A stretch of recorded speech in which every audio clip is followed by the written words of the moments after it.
So 6.3, parametric equations and motion. Today we're going to do the first part of that. The first part is mainly a review of what we did in early on last semester. In the P sections, we talked about parametric equations. So let's go to page 475. There's a blue box there, the definition of a parametric curve.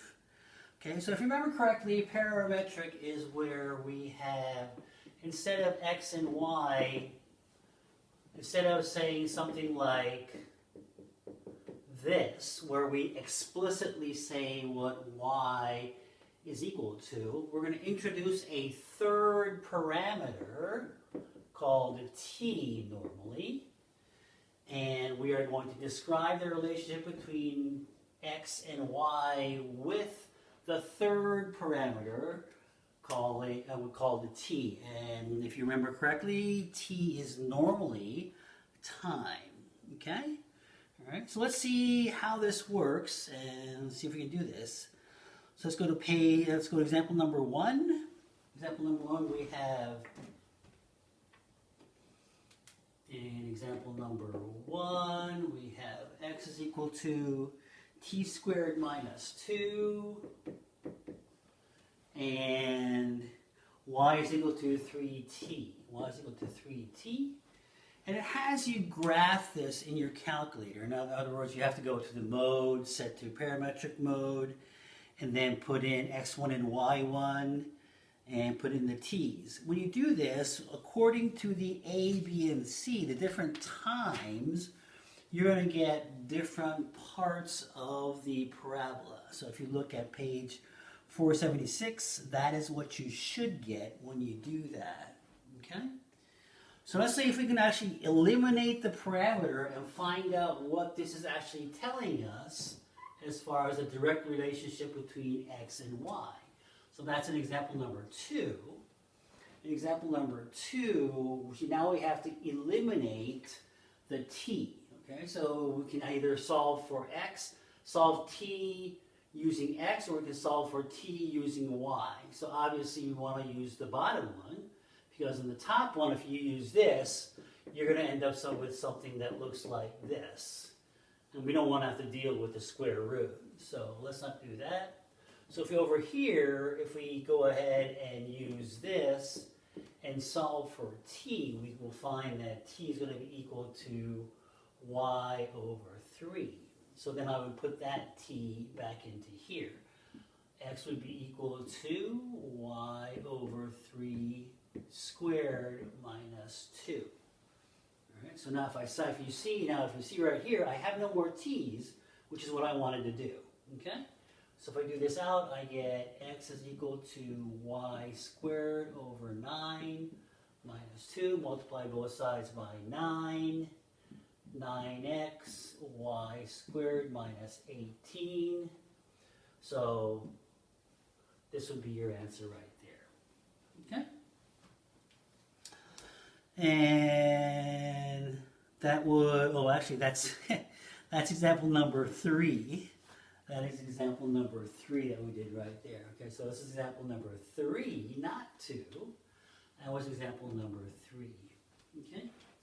In example number 2, let's go back and do example number 2. Example number 2,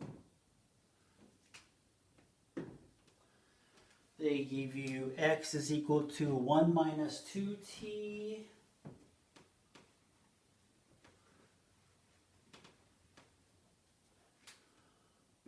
Minus 2t, y is equal to 2 minus t,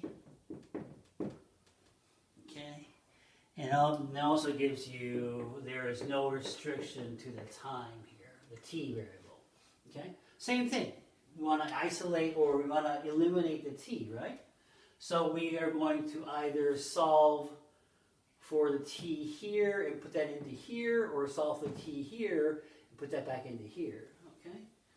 It's preferable now, which one? The one that's preferable here is going to be the bottom one also, and the reason being is because if you move the 1 over, you're going to end up with t is equal to x minus 1 over negative 2. Okay? Everybody's favorite fractions here. So we don't want fractions. So let's go ahead and use this one over here. So if I solve for t here, I'm going to get what? I'm going to get y. If I move the 2 over, I get y minus 2 is equal to minus t. So if I multiply everything by -1, I get that. So t is equal to minus y plus 2. I'm going to put that in here. X is equal to 1 minus 2 minus y plus 2. Okay, so I get x is equal to 1 plus 2y minus 4. If I move this over, I get x plus 4 is equal to 2y. Therefore, my final answer is y is equal to x plus 4 over 2. And it's going to look like that. So we are obviously used to seeing this, y is equal to that, rather than finding it in this form. Okay, but they are equivalent. Okay. Last but not least, let's look at example number 4. In example number 4, it's going to give you a situation where solving for t and putting it back into a different equation is not going to work for you. Okay. So we're going to have, what is it? X equal to 2 cosine t. Cosine t, y is equal to 2 sine t, and we're looking like this. Okay, so on this one, what we're going to do is we're going to square both sides here and square both sides here. So I'm going to get this squared is that, this squared is that. I'm going to add them together on both sides. So if I add them together, I get x squared plus y squared is equal to 4 cosine squared t plus 4 sine squared t, which is equal to 4 cosine squared t plus sine squared t. Our good old trusty friend here is back. This guy is 1. So this is going to be equal to 4. In other words, my final answer is x squared plus y squared is equal to 4. I've eliminated the t and came up with an expression without the t right there. Okay? And we'll call it a day here, and this kind of finishes up the review portion of the parametric equations.